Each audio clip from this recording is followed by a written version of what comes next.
ඔන්න ඉතින් මං අද හදන්න යන්නේ වෝටර්මෙලන් ජූස් එකක්. මම මේ ගෙඩිය උඩ දාද්දි hina වුණාට මම මේක හදන විදිහත් හරියට දන්නේ නැහැ හරිද? ඒ වුණාට ඉතින් මම ෆස්ට් ටයිම් මේක හැදුවා මාර රහයි. මේ දවස්වල රසනෙත් වැඩි නිසා හොඳම ජූස් එක තමයි වෝටර්මෙලන් ජූස් කියන්නේ. ඉතින් අපි බලමුද වෝටර්මෙලන් ජූස් එක මම කොහොමද හදන්නේ කියලා?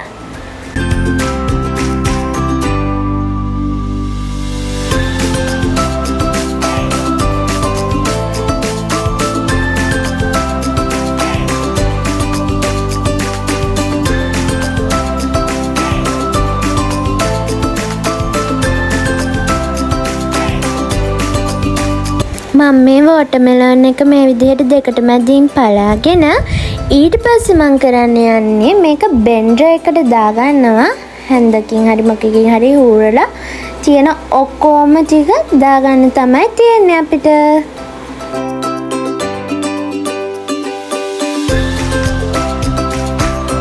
මම මේකට මේ වගේ කෑලි කෑලි විදිහට බ්ලෙන්ඩර් එකට දාගෙන ඊළඟට මම ලුණු චුට්ටක් දාගන්නවා. ලුණු අපි දාගන්න තරමට හරියන්න ඉතින් අගල දාගන්න. ඊළඟට මං සීනි හැඳි දෙකක් වගේ තමයි දාගත්තේ. සීනි හැඳි දෙකක් දාගන්නවා.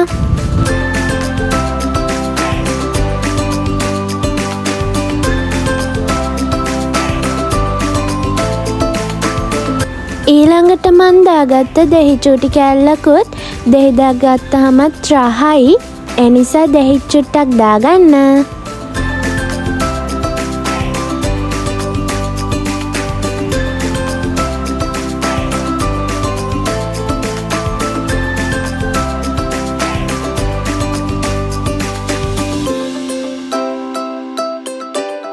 ඊළඟට මන් දාගත්ත අයිස් කැට ටිකකුත්. අයිස් කැට ටිකකුත් දාගත්තාම කූල් එකට තියනවනේ. මේ දවස්වල කූල් බොන්න ඕනේනේ. මොකද මේ තියෙන රස්නෙත් එක්ක. ඉතින් මං අයිස් කැට ටිකකුත් දාගත්තා.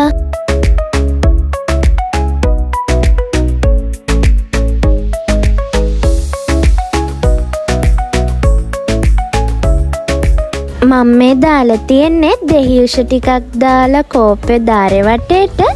ඊට පස්සේ සීනි ටිකක් දාගන්න. එතකොට මේ වගේ ඔයගලන්ට ලස්සනට හදාගන්නත් පුළුවන් ඉතින්. ඩෙකොරේෂන් දාලා ලස්සනට හදාගත්තාම අපිට බොන්නත් හිතෙනවනේ ආසාවෙන්. ඊට පස්සේ අයිස්ක්‍රීම් ටිකක් දාගන්නවා.